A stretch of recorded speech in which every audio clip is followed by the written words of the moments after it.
Uwaga! Materiał, którego właśnie słuchasz, ma charakter wyłącznie rozrywkowy i informacyjny. Nie stanowi porady medycznej, ani nie zachęca do stosowania jakichkolwiek substancji. Wszystkie działania podejmujesz na własną odpowiedzialność, a autorzy podcastu nie ponoszą odpowiedzialności za skutki wykorzystania tych treści w praktyce. Jeśli temat jest dla Ciebie rażący, śmiało wyłącz, ale subskrypcję możesz zostawić.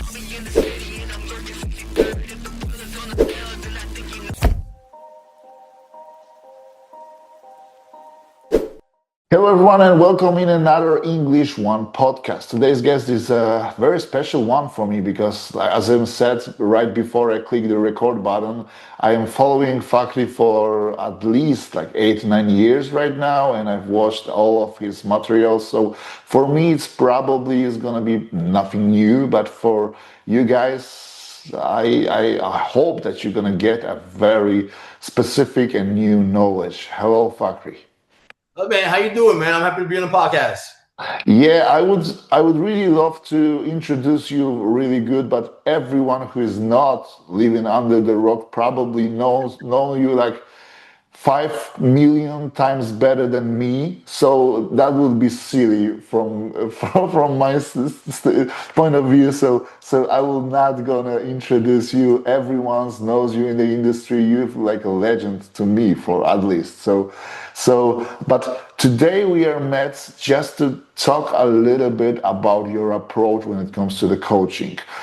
It might change throughout the years because you've changed your approach to things, to diet, probably to training, because of your years of knowledge, because of how many athletes you've been working throughout the years. So I'm really interesting to even update my knowledge about your approach. So that's gonna be a crazy one. So the first question for today. Before we started, I just like to introduce some sort of scenario, because it is impossible to talk about every athlete out there, because it's going to be different for guys who are 115 pounds, 200, 300 pounds, for women and stuff like that. So let's say that I am your new client. I've just finished my competition seasons, and I'm weighing about 220, and I wanted to move. I'm 5'7", and I wanted to move into open class. I want to be an open pro. Let's says I am really good athlete, not a pro yet, but we're hoping to get my pro card in the next season. And you just wanted to build a shit ton of muscle on my frame just because I need it.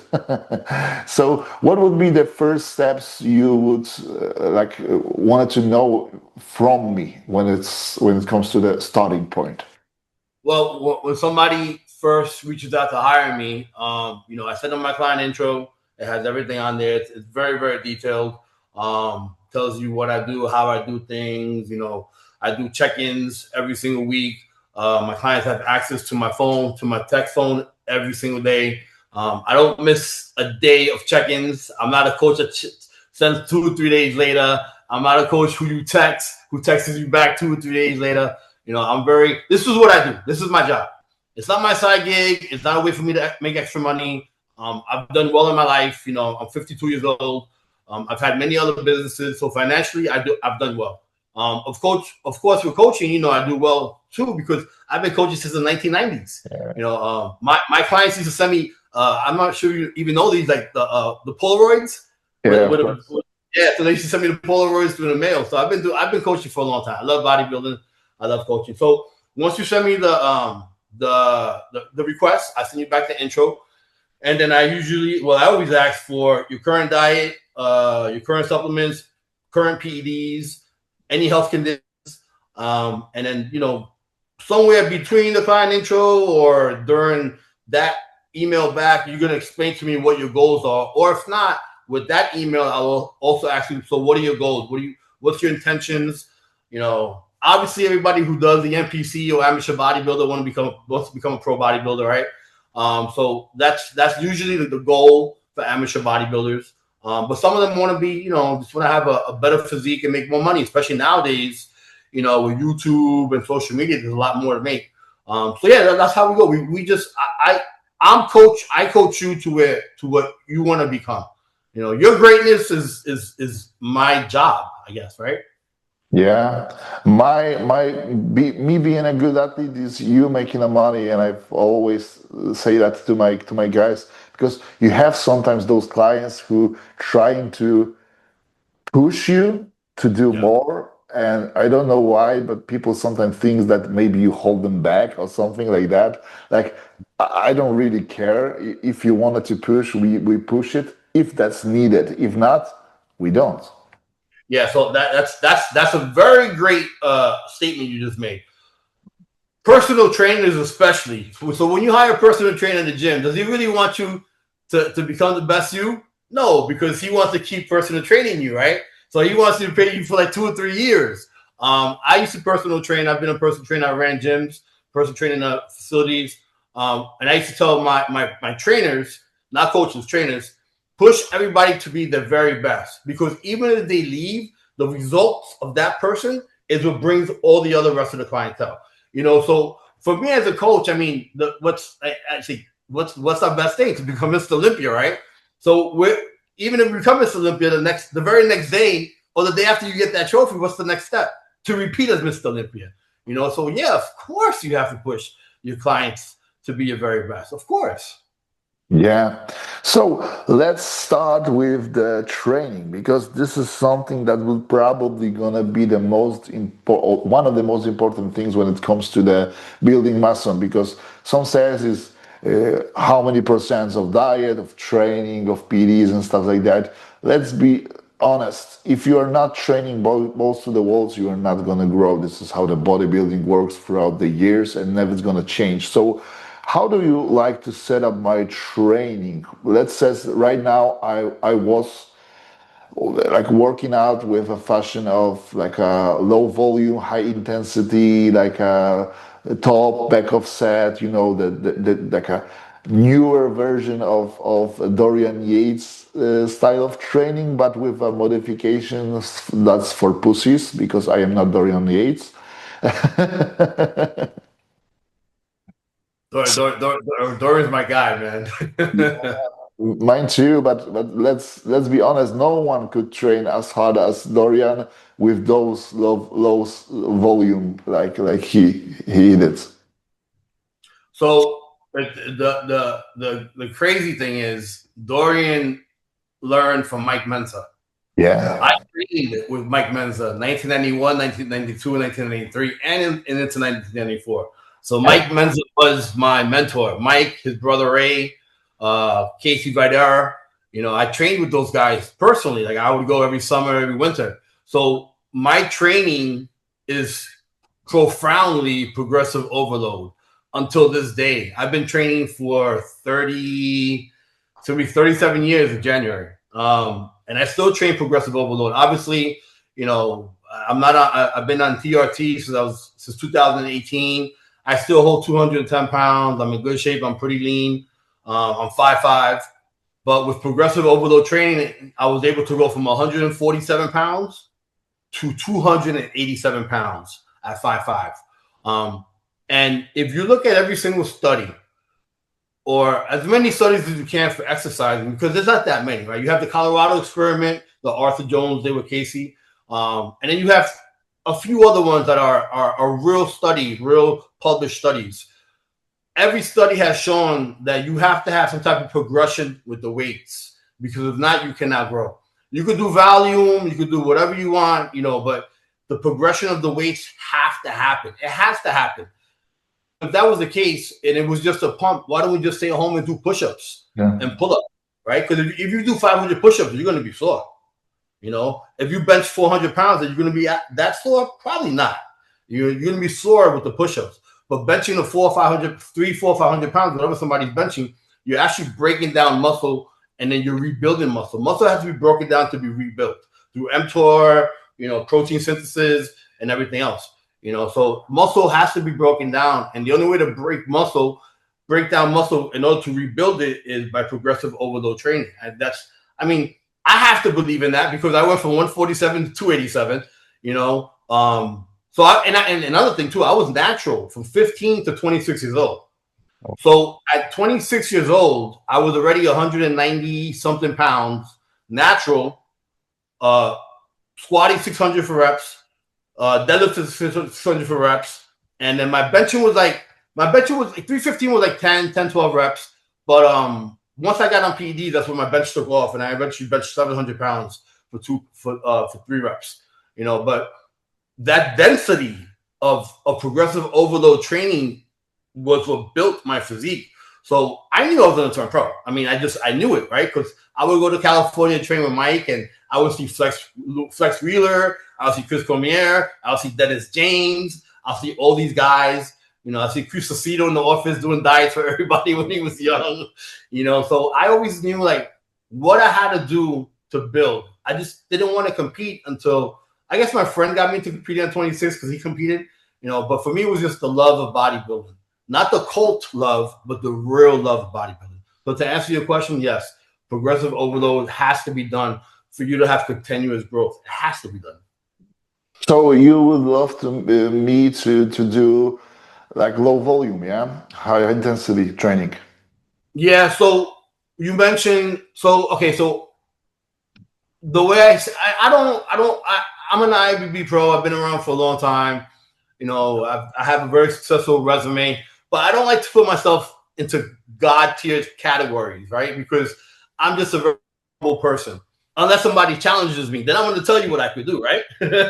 But to make it as simple as possible, you know, Arthur Jones had his progressive overload.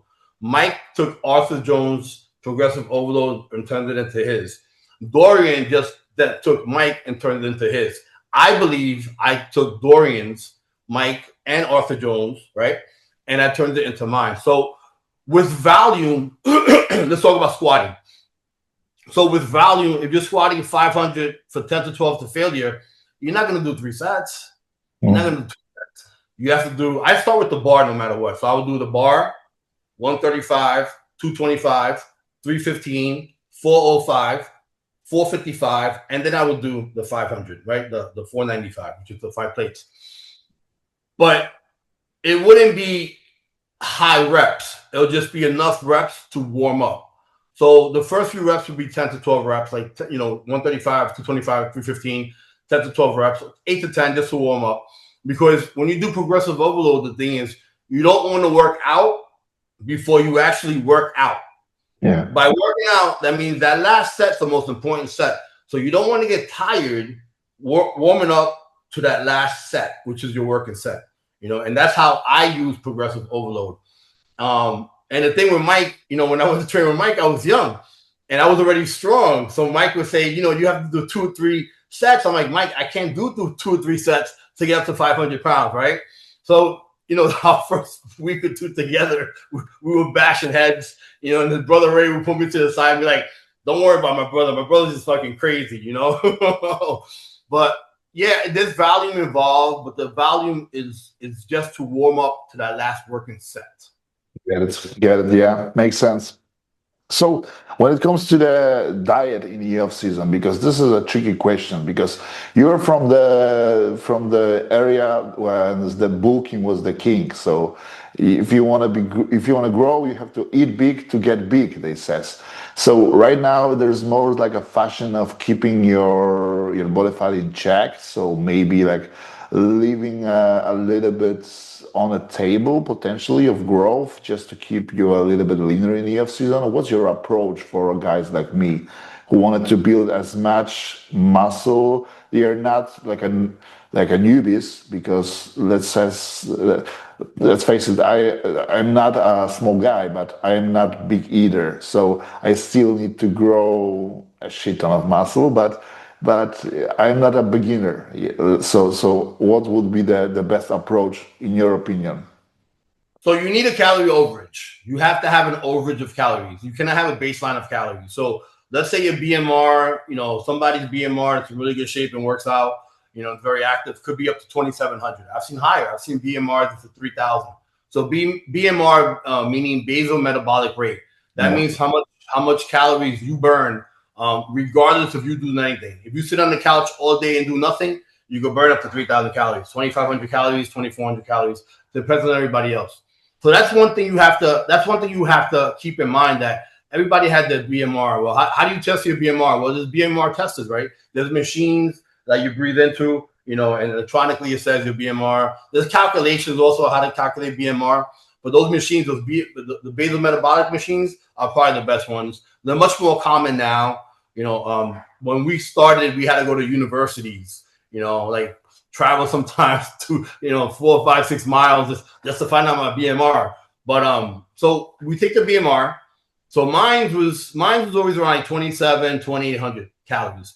So I knew that was my minimum. My minimum was 27 to 2,800 calories. That's why when I used to go into shows, I really never got under 3,000 calories, even when I was cutting, because I was already burning calories. I ate a lot. I'm not gonna lie, I ate a lot. I ate 6,000 to 8,000 calories a day. I ate a lot. I was really never fat. Only when I first reached the heavier weights, right? So like up to 200, I wasn't fat. 220, I wasn't fat. 230, and then 240. When I first reached 240, I got a little not fat, but like I'm very vascular. I've always kept good shape. But to me, I was getting fat. But then I hardened up at 240, because what happens at 240, you get stronger, right? So every weight you reach, you get stronger. So every weight you reach, you cannot. If I'm squatting 600 pounds at 240, at 220, I got to be squatting 650 at 240, right? So that's how it goes: progressive overload and the amount of weight and the amount of food as well. So it's a little tricky, because you do have to, keep track of your calories. I think I have like 29 log books, for the 18 years. I mean, for the 28 years I was, really bodybuilding until like 2018. I'm still training, just not, I still train hard. I just don't, so I'm retired, right? So with the food wise, I always believe in 2 grams of protein per body weight, and 3 to 4 grams of carbohydrates. I wasn't really big on fats back then, but as I got older, I understood why we do need fats in our diets. So the whole I think I might have started that hashtag Eat Big Get Big. I swear to God, I think I was putting that on MySpace like in the early 2000s, Yeah. But it's true. You have to eat. I mean, eat. So food is what? What's the most anabolic substance you have? Is food. Yeah. Right? So if you eat food and you lay on the couch, you put on weight, right? If you take drugs, you lay on the couch, you don't put on weight. If you train and you don't eat food, you don't put on weight, right? You're going to maximize them out. But eating is the most anabolic substance, and then the most anabolic hormone is what? Insulin, But eating also increases your natural insulin levels. Yeah, but actually, you've told how you manage it with yourself, but how about your clients? Because you have to track like the progress of your guys. Yes, so you probably have some sort of like system to do that. So how would be looking like for me? Like, let's say that I'm eating currently like 3,500 calories and I'm holding to the weight. So how much do you push my calories? Or let's say in body fat, not percentage, because no one's actually measuring it, but let's say how off you like me to get after the at the end of the off season, the peak off season. Would I still need to have like separation in my quads, like my abdominals, or maybe like a slightly visible striation on the glute or something like that? Because there are those guys too.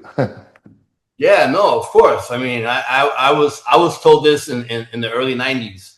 You're not a bodybuilder unless you have abs, right? Yeah.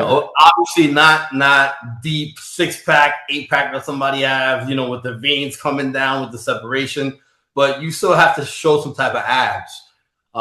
You still have to show some type of striations, at least in your front of your legs. The glutes and the hamstrings are a little different, because that's where most people carry their body fat, glutes, hamstrings, and lower back. I was fortunate enough not to carry body fat spotted in one area. I would just get overall, it would just be a little bit overall my whole entire body. So I didn't also had a fast metabolism. I was also an athlete growing up. I was also an athlete when I was bodybuilding. I wasn't just bodybuilding. I was playing basketball. I was playing football. I was playing racquetball. I was playing handball. I was one of those big bodybuilders that were moving around. I never sat around because I've always been an athlete. So I do updates every single week for that purpose. That way, when I make a change, I see exactly what you look like, and then depending on how you look like that week with last week's changes, we'll make a change. If everything is clicking well, I'm going to explain to you why we are keeping the same diet, and then I'll give you a target. Let's say, you say you weigh, how much you weigh? Let's say 220. 220, okay. I mean, actually, that says it. Okay. What do you tell people though? 230 now. No, I am downsizing, so no. All right, so if you're 220 and we're going to an all-season diet, our goal is to reach 225, right? That would be our first goal. So we'll increase the calories, overall protein. Well, it depends. You might have some people eat 7 ounces of protein. Some guys eat 6 ounces of protein, which is not enough. If you're a bodybuilder, you're not eating 8 ounces of protein, or you weigh a certain amount of weight, you're not eating enough protein, right? Protein is the most important part of building muscle. Muscle is what? Protein and water, right? Protein, you need protein synthesis. You need to increase your mTOR production to increase the protein synthesis to make to make the muscle bigger and everything else. So we'll increase the food, and then we'll have a target rate of 225. And from 220 to 225, you shouldn't put on too much body fat, right? If any, especially if you're not eating enough food. As let's say we just started working together this week. Once we get to 225, or even 230, 223, 224, then I say, all right, our next target is now 230. Even though we didn't reach 225, but we're on the right path. So I put next target is 230. And sometimes you reach to 230 in 2 weeks, because most people, like you said earlier, most people nowadays want to say it's so lean that they're actually under eating, and if you're under eating, you're not going to grow. So that's why I do the updates every single week. Okay. I'm not going to ask you about how many protein and fats, and maybe I'm going to ask you about the fats because you're not explaining the fats actually, but you says the carbs, you says the protein, but first let's assess how do you count your macros, because there are guys who are counting only the proper sources. So like protein is only meats, whey, maybe dairy and stuff like that. And some guys are counting everything. For example, protein from the pasta, from the rice and stuff like that. How do you count your macros with your guys? Now, the 100% correct way is to count protein and carbs and fats from everything. Yeah. That could even be carbs from vegetables, right? The starchy carbs. I count protein for protein sources, carbs from carb sources, and then, I don't really count carbs from vegetables. Fats would be almond, macadamia nuts, macadamia oil, almond oil, olive oil, avocados, sometimes, full yogurt, if somebody has a very fast metabolism, fats from red meat, yeah. So I put that all into consideration when I create the diet. You have to, right? Because those are all macros that are going to make you grow. Now, do I count macros? No, I don't.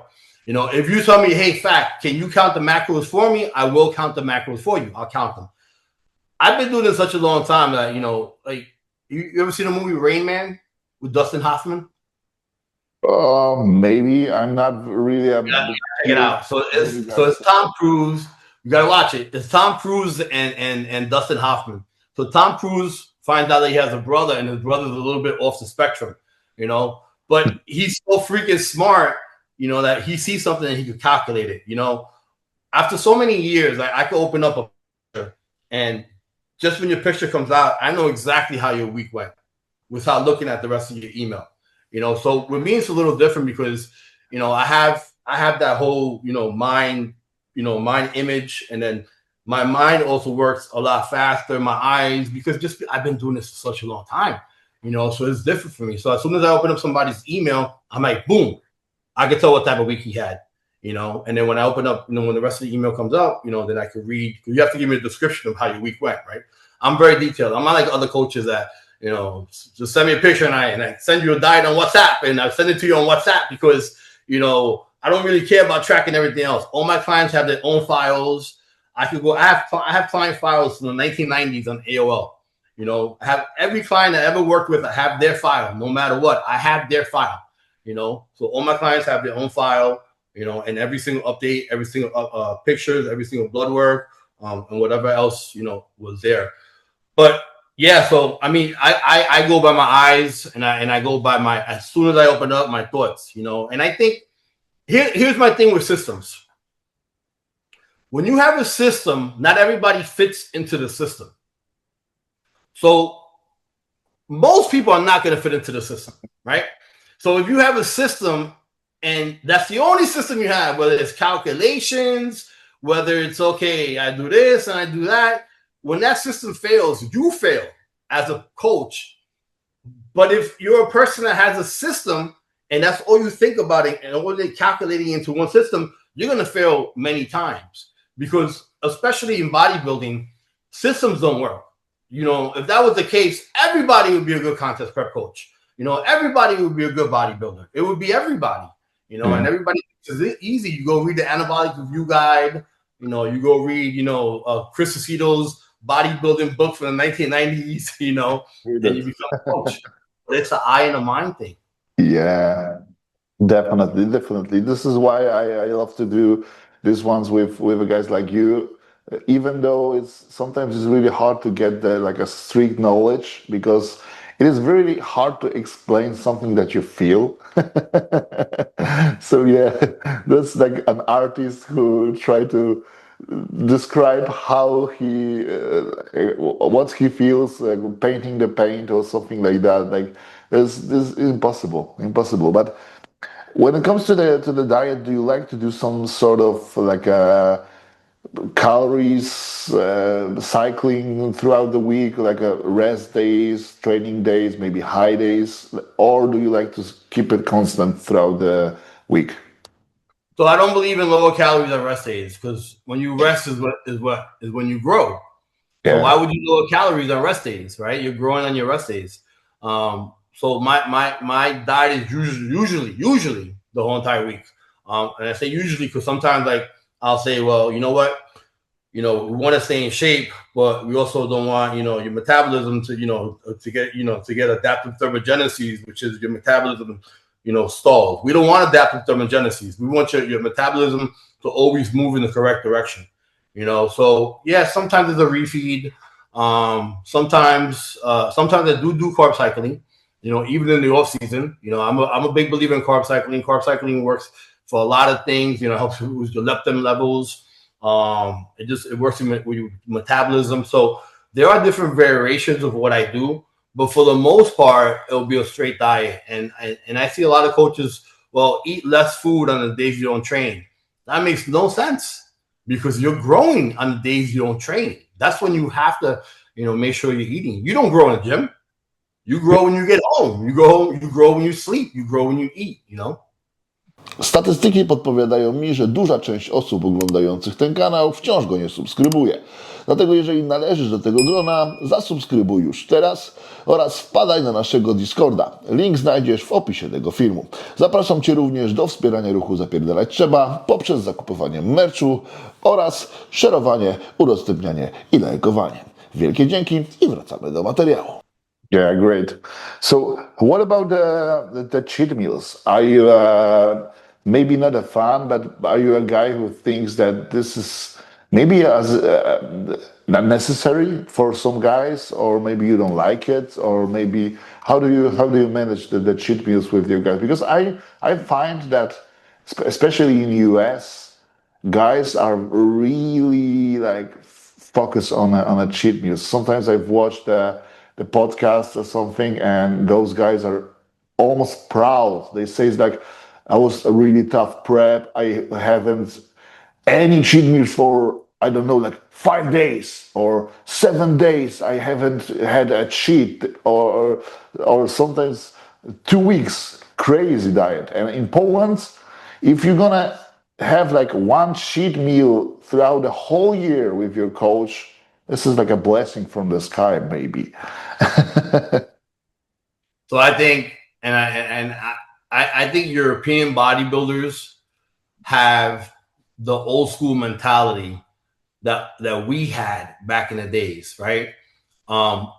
If you look back in the days in the 90s, 80s, 90s, it wasn't, the cheat meal was like, all right, so cheat meal is a healthy meal outside.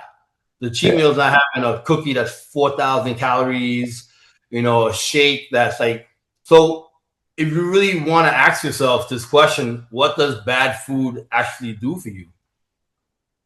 Yeah. Zero, right? So in 2005, I got my pro card. I got my pro card to USA's. There was only 2 pro cards at that time. It wasn't like 30 pro cards for like every bodybuilder, right? So I got my pro card with Phil Heath. Phil Heath won the overall. I won the light heavyweight, and we walked out of there with the only 2 pro cards. So from January 2005 to July was the USA's, and then I did October, my first pro show, which was the Charlotte Pro. I had 2 outside meals, not cheat meals, 2 outside meals, and both of them were barbecues. One barbecue for winning the USA's that my friends threw me, and one barbecue for my birthday, which was like a month away from the Charlotte Pro. So like it was literally barbecue, chicken, meat, and salad. I think you're correct about the cheat meals. People look forward to the cheat meals, but how serious are you? Are you really looking forward to the cheat meals? Yeah. So what I put for my client, I put, if they're off season, I'll put 2 outside healthy meals, not cheats, and I'll put nothing fried, nothing sugary. Now it's up to them. I'm not there. I can't follow 100 people around. But if you're professional enough, you know your goals and you know what you have to do, and some people are and some people aren't. Some people want to be great, but they don't want to do great things. You're an old school coach, so this question is gonna be really interesting for me, especially because nowadays we have something called mini cats, and people often use it. Some people often abuse it even. So do you like to incorporate the mini cats or like periods when you're lowering the calories in the off season, like in actually off season? For I don't know, there's many reasons why you might do that, but maybe you explain your way of doing it. So many cuts in the off season to me goes back to what we were asking earlier about bulking. I don't bulk. So to me, it's not an off season. It's a growth season. Yeah. You're not in an off season. You're in a growth season. That growth season determines how big, how dense, how deep your striations are, how round your muscles are, how lean your muscles are, how lean your whole physique is the day of the show, right? So we're not getting fat in the off season now. So sometimes do get fat. It's not my fault. Yeah. Because I know working with you how many calories you should be taking in. And with 37 years of experience in prepping, I've worked with over 10,000 clients, easily over 10,000 clients, because I have a couple of billing systems that can add everybody up. So if you're getting too much fat, I won't say it. I'll just say, listen, I think we're putting on this is what I like to use. I think we're getting too fluffy. We're putting on too much fluff. So would that be considered a mini cut? I guess it would. Also, to speak about a mini cut, sometimes when you're pushing too much food every single week, the weight stalls someplace, right? So let's say your weight's gonna stall at 240. You're gonna get up to 240 in really good shape, still vascular, still looking like a bodybuilder, right? And your weight stalls at 240 for a couple of weeks. Well, we can't really do 20,000 calories of food, right? So we only have one option, which is lower the amount of food. You might drop a few pounds, or you might not, because you might be at a calorie overage already, even if we drop the weight, drop the calories. So it's like taking one step backwards and 2 steps forward. So that's what I'll do. I don't mini cut unless there's like a photo shoot or something like that, but we don't have to because I don't believe in bulking. I don't believe in getting fat. Okay. So for how long then you try to keep your guys in the surplus? Because in that regards, sometimes it might be like even get contradicted to the goals. Because if you're still bulking after 20, 30, 50 weeks or something like that, your NYC might get off, or like have problem with your I don't know, like lipids, and everything is gonna get to worsen throughout the time. So especially like inflammation markers and stuff like that. So how long you keep your guys going? So let's talk about blood markers. I believe in getting at least 2 to 3 blood panels per year. I used to do 2 to 3 per year myself. So as far as blood markers or blood panels getting bad, that's not gonna happen. We're gonna we'll do a PCT every 4 to 6 months, depending. Well, if we do a long off season, and then we're gonna go into a show, we'll probably do a PCT around like 5 months away from the show. So we'll do it all season, and then we'll do a 40-day PCT. After the PCT, we'll do blood work. We'll see where your blood work is, which, like you said, lipid panels, glucose, and a bunch of other stuff, right? A1Cs, a bunch of other stuff too. If you want to get a complete medical workup, which would be your heart, the sonogram, the E-check, and a bunch of other stuff, the CT scan you do for your heart, we do that. So when does bulking become detrimental? We would find out by the blood work. I don't run steroids, PEDS all year long. There's no need for it. I mean, look at the best bodybuilders in the world, the Olympians. Ronnie used to take off, 3 to 4 months of not taking anything after the off season. Kevin Lerone was notorious for not taking stuff in the off season. I would run, like I said earlier, I would run 2 to 3 blood works per year. So how much PEDs can I actually do running 2 to 3 blood works per year? So I'm very listen, man. If you're not healthy, you cannot live. And if you're not healthy, you also can't be a great bodybuilder. Because if you start having problems with your kidneys, with your liver, with your glucose, with anything else, it's gonna come a point in time that we're gonna run work, and I'm gonna say you shouldn't bodybuild anymore. And the fact is that anybody who's close to me, my girlfriend at the time, my friends, people who I've worked with who have gotten mad at me and left me, which is hundreds. Because remember, I've prepped over 10,000 people, right? So when that blood work comes and your GFR is like 59, you're in stage 3. You could live in stage 3 kidney disease for the rest of your life, but I'm sorry, I can't prep you no more. If your cholesterol is super high, and we can't control with red yeast rice, fish oils, and because I also know I have a huge, to be a good coach, you have to have knowledge of everything, right? So we have to try to avoid the medications, because one medication leads to another medication, that leads to another medication, right? So we have to control it through supplements. But yeah, man, like you got to stay healthy. Like you have to be healthy to bodybuild, man. Like, remember, you guys have a life. It's possible to turn pro. It's possible to win the Olympia. It's possible to be a great bodybuilder and then have an afterlife. Look at Dorian. Dorian is living it up now, right? And he won a bunch of Olympias. Look at Arnold. You have Arnold right there. Yeah, definitely.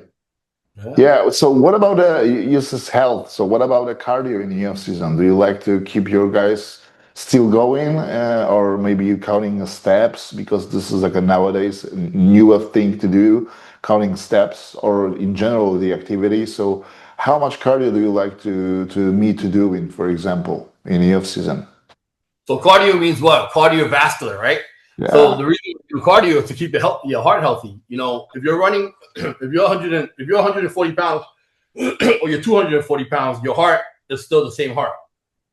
Now, most athletes, like my heart was enlarged before I ever took was slightly enlarged. So what that is called an athletic heart. Most athletes have an athletic heart because they pump more blood. They have more oxygen has to go through their bodies. Especially quick like sprinters, baseball players, football, the quick motions, fast twitch muscles that increases the oxygen, the blood flow through your heart. So cardiovascular is very important. I'm not saying to get on the steps, 50 minutes, 6-7 times a week, but can you at least get like 5 days a week, maybe with 30 minutes, at a low volume, throw on Netflix or some type of movie or some type of app, especially now that we have everything on our phone. We can watch whatever we want. That's true. So depending on the person's metabolism, they might do 3 days of cardio or 5 days of cardio. Off season, I don't do anything more than 25 to 30 minutes of cardio. Depending on the metabolism, 3 to 5 days. Get it. So, are you fine with talking about the PEDs, or do you? Yeah. Okay. Yeah. So, how about the PEDs in the off season? What are the compounds of your choice? Like, talking about a guy who needs to grow, because there's a guys who believes in like a certain compounds that doing more than the others, and some guys are even not using tests because they believe in like only decacycles or something like that, just because they keep your hair growing or something like that. There are guys like that. So what's your approach? So let me just say one thing. If the science of PEDs, the science of training, and the science of dieting has changed, why is Ronnie Coleman still the best bodybuilder of all time? Why is Jay Cutler second all time? Yeah. Why is he third all time? Would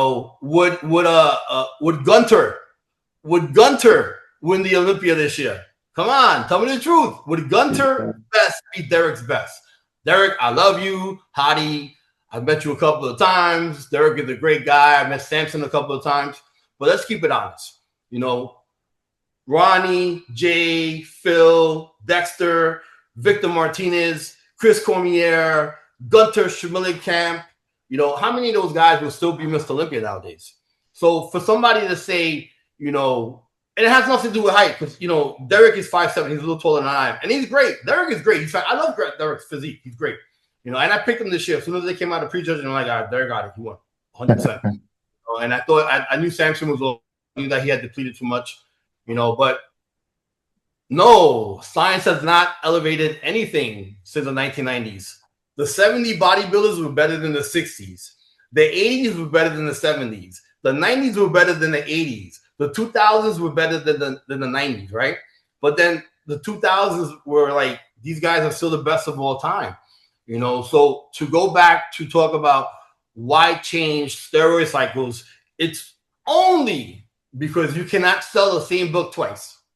Yeah. If you write a book and you write exactly what should be done that you did to make you your very best, everybody has to change your book. Everybody has to put their own philosophy in there to create more of a wow factor. Test is king. Period. Test is king. Test is king. So my off seasons would be, depending on my size, of course. My off season probably to like 240. I was running 750 tests, 400 EQ, 50 milligrams of oral turinabol, and 4 to 6 IUs of GH. And guys, remember one thing. When I started bodybuilding, we had 50 milligram EQs. So they came in 50 ml bottles, 50 milligram EQs. So for us to run 600 milligrams of EQ, we had to take 12 cc's of EQ. We weren't doing that. Those numbers weren't even in our heads. So we would take, somebody took 4 times 50, it'd be 200 milligrams of EQ. They'd be like, whoa, you're taking 4 cc's of EQ?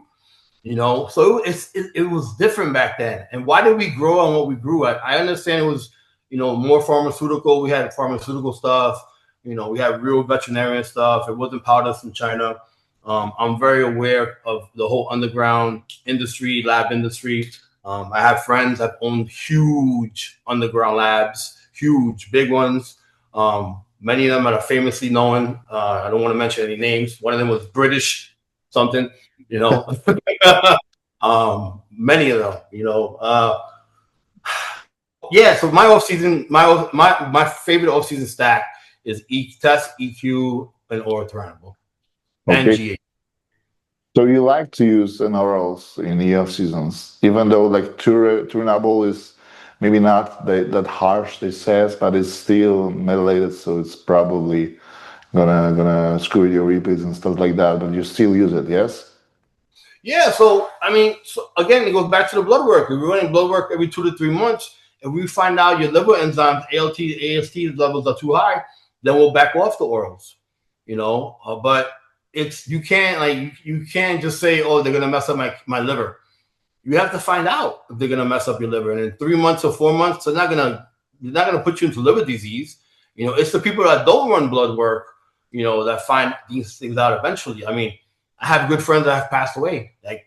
I have the last conversation I had with Dallas, you know, a week and a half before he passed away, you know, and other good friends that have passed away, many good friends, not just professionals, but amateurs.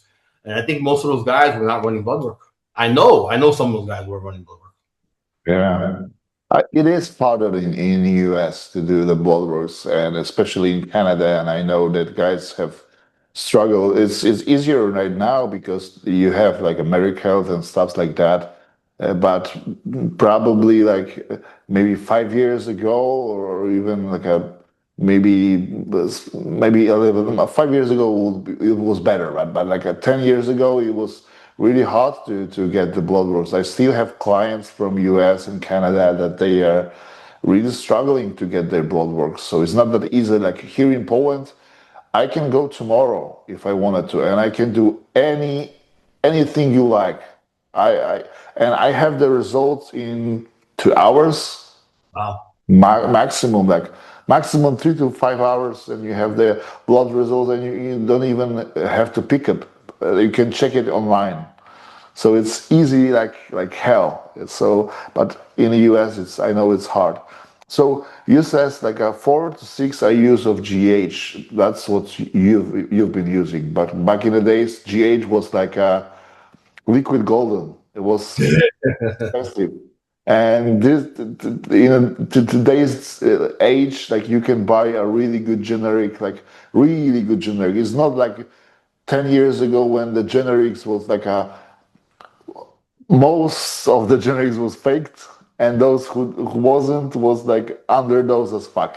And right now you can buy like a almost pharma grade generics like for pennies. So how much GH you think is sufficient for a guy like me, like 220 to 40?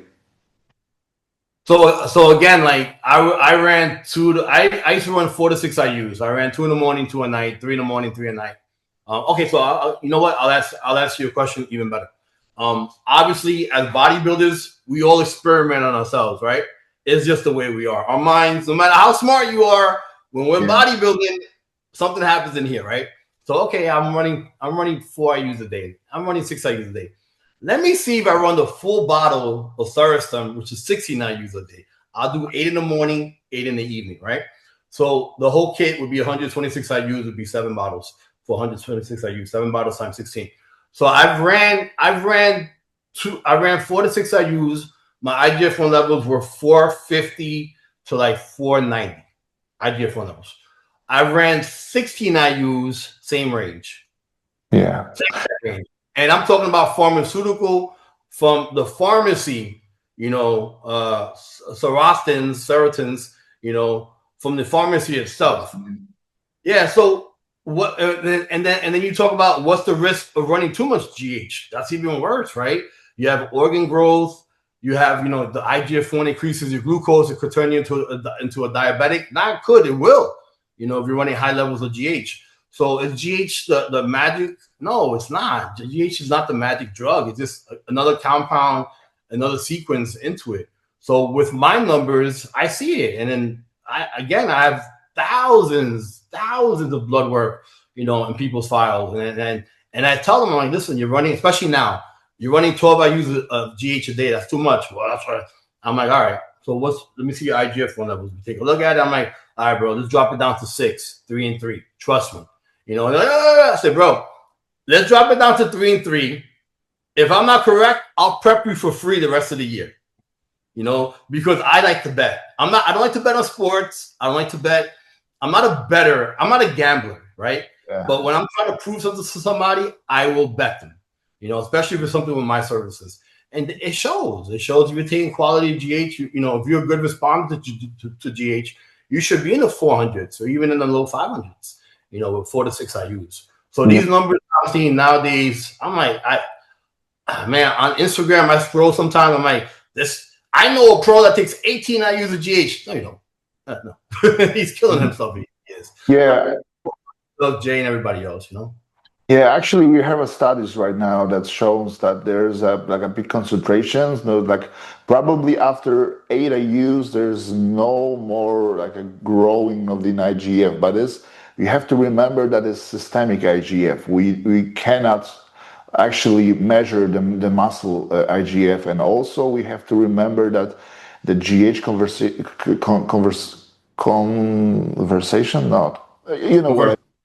conversion will highly depends on your health, especially your liver health. So this is the most important thing. But there is other benefits from GH, not only an IGF-1, because we have like there's many proteins out there who can help us with managing like a better shapes and being a better fullness. To be honest, most of my bodybuilding like a career, let's say, I've run 10 IUs daily, and the most I've run was 20 for a couple weeks, and I see the potential of the growth hormone. To be honest, there's a huge difference in getting in shape on 10 and 20 IUs. There's like a twice as much of the power, but I will not gonna bet that it would increase your muscle building potential,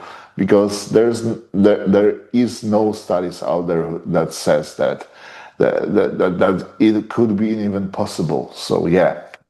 Okay, so when it comes to the insulin in the off season, we both know coaches that likes insulin and those who don't. So what's your standpoint on that? Okay, so the first time I ever used insulin was in 2000. Remember, I trained natural from 1989 to 2000. I did my first show in 2000, and then I won the overall third in open, 32 competitors in light heavyweight, 30 competitors in light heavyweight, something like that. And then novice was bigger than even the open class. Back then, and we didn't have men's physique. We didn't have classical physique, so it was just bodybuilding for men. And in 2002, I won the overall at the Eastern USA. All of them were Steve Weinberger shows. Beth Francis, Steve Weinberger shows. So the first time I took insulin was in 2003. I gained 22 pounds in 3 weeks. Was it all good weight? No, because I mean, how much muscle can you put on in 3 weeks gaining that much weight? Yeah, right. So I got huge and I got strong. And then I had a hypoglycemic attack coming from the gym to my house. So just to give you an idea, I lived maybe 7 minutes away from the gym.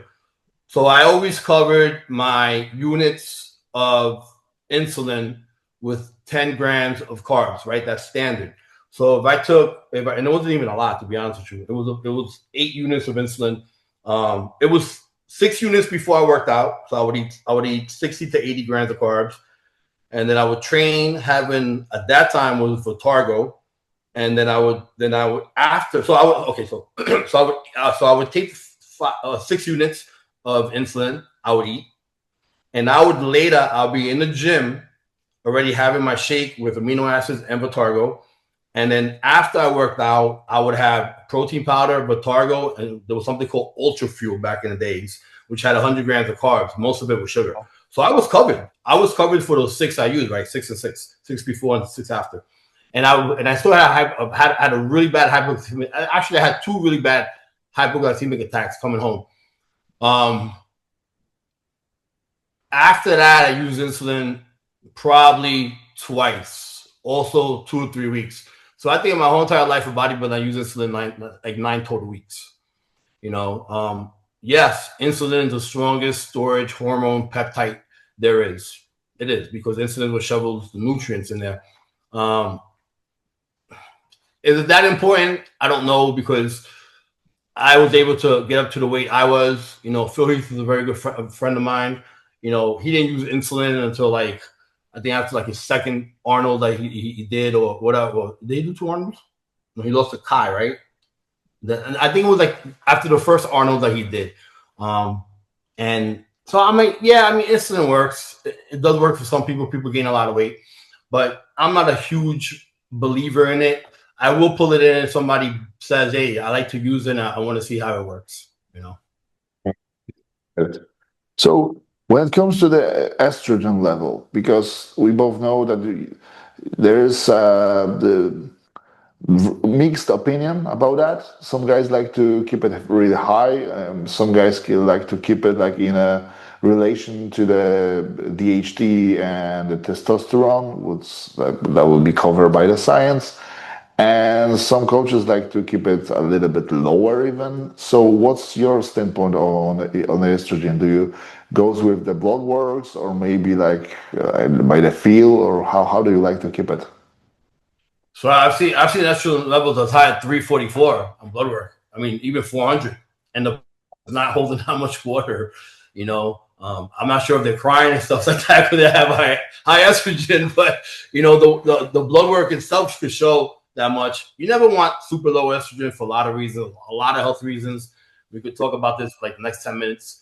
Lower estrogen usually leads to lower HDLs. Lower HDLs usually lead to heart attacks, right? So unless we're doing a show, I don't really push anti-E's every day or every other day. I'll probably do half. Let's say like a Fermera, letrozole. It's 2.5 milligrams a pill. I might do 1.5 milligrams for half a pill, maybe every 4 days, just to keep it in check. Also, most people are prone to gyno. 30% of males, a little bit higher, I think 32% of males naturally have gyno. They're just naturally born with it. So you have to look at it too as well. And then when you get gyno, what's the only thing you can do? Surgery. There's nothing else. You have to get surgery for gyno. Gyno surgery is not expensive. Estrogen is important to have in the body for many, many, many reasons. As you get closer to a show, of course you want to lower it. You want to dry out. That's obvious. But to shut down your estrogen during the off season just doesn't make any sense. We keep it in check. And again, like you said, blood work shows us what's going on. Yeah, definitely.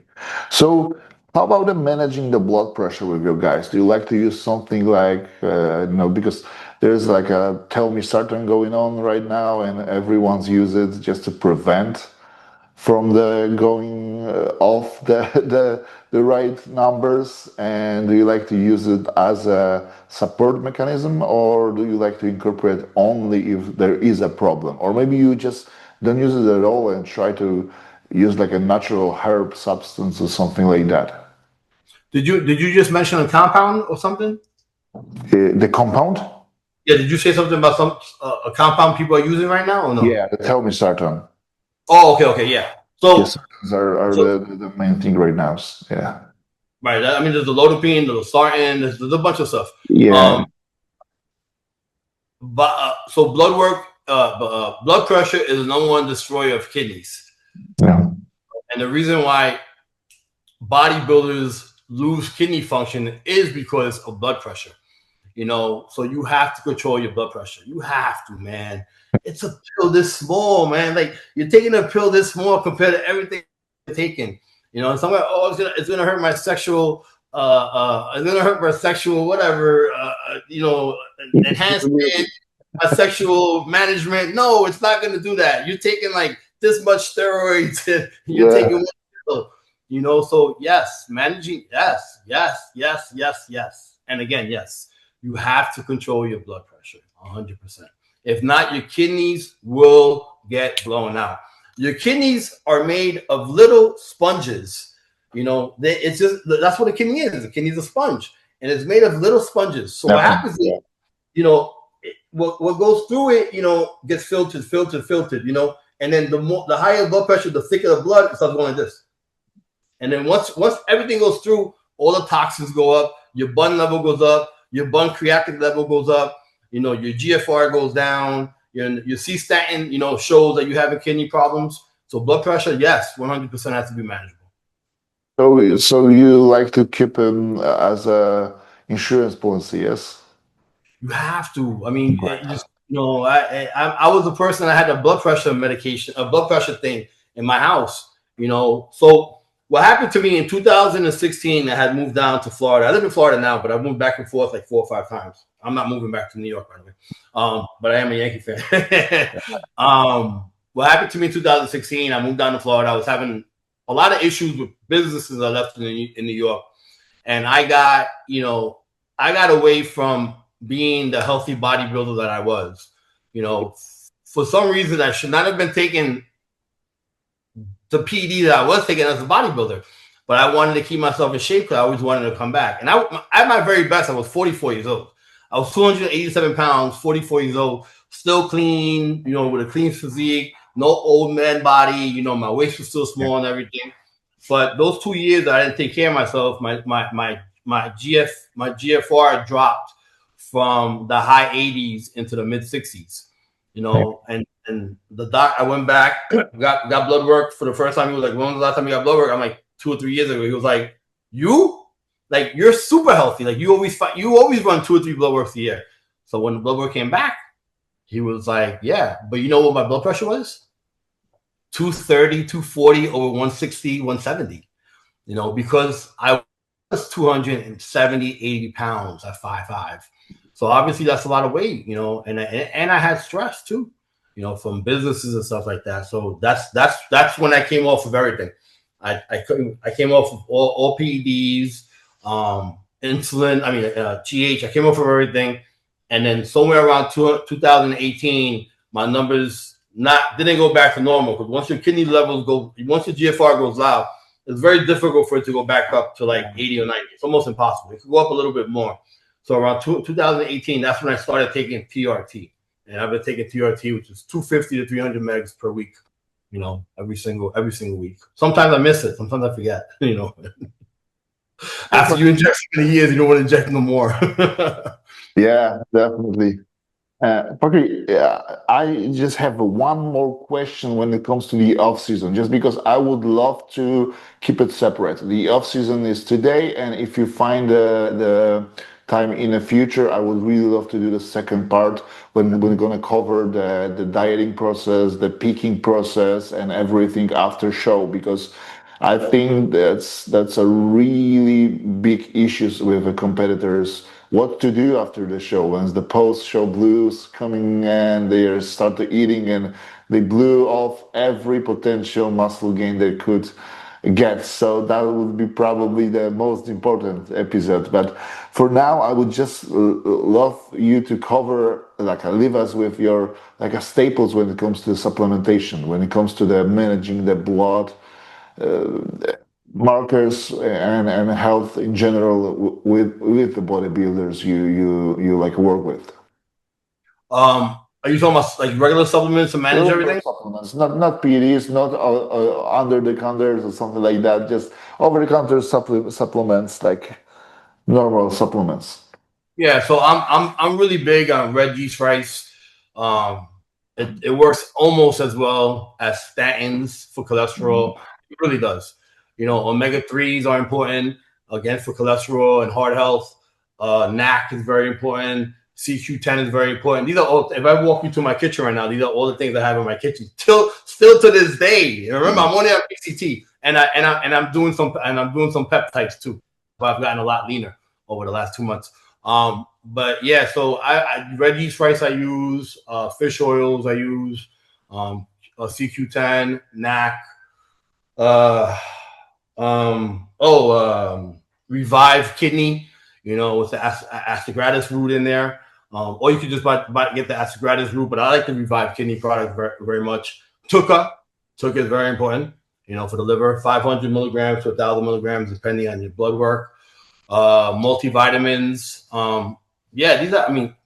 These are things that you have to have. Like most people only have food and steroids. Food, steroids, and training. That's it. But no, believe it or not, these vitamins and these supplements, they make a huge difference because I see it. I see clients coming back with high cholesterol, and we'll put 2,000 to 3,000 milligrams of red yeast rice, and the doctor's already pushing statins for the cholesterol. I'm like, let's try this for like a month. And I've had family members that don't even work out, friends that don't even work out that have high cholesterol. So yeah, I'm a big believer in supplements. So supplements do work. Most of them do work. The ones that have research behind them, the ones that have published research behind them, the ones that have human standardized studies behind them, analytical studies, those supplements really work. You know what's funny? Back in the days, almost all supplements was fucking bullshit. Right. That was just a commercial shit that bodybuilders sells to the guys that have no knowledge. And back in the days, everyone's just buy it. And in today's age, we really have supplements that really works and save lives. But everyone's just sponsor athletes right now, so people think that we are lying just to sell something, and that's the crazy wheel of life that we live in, and it's never going to change probably. So, Fakhri, thank you so much for today, and I hope that you have a little bit of fun with that as well. Great. And every links you ever wanted to share with us or anything, also the email for the coaching of you and everything that people can find about you, I will put down in the description box below this video. So if anyone wants to work with you or use your codes or anything, just go under the name of this podcast. That's gonna be everything's gonna be listed. And thank you so much for today, and I can't wait for the part number 2. Thank you. Yeah, it'd be awesome, man. It'd be awesome. Thank you very much.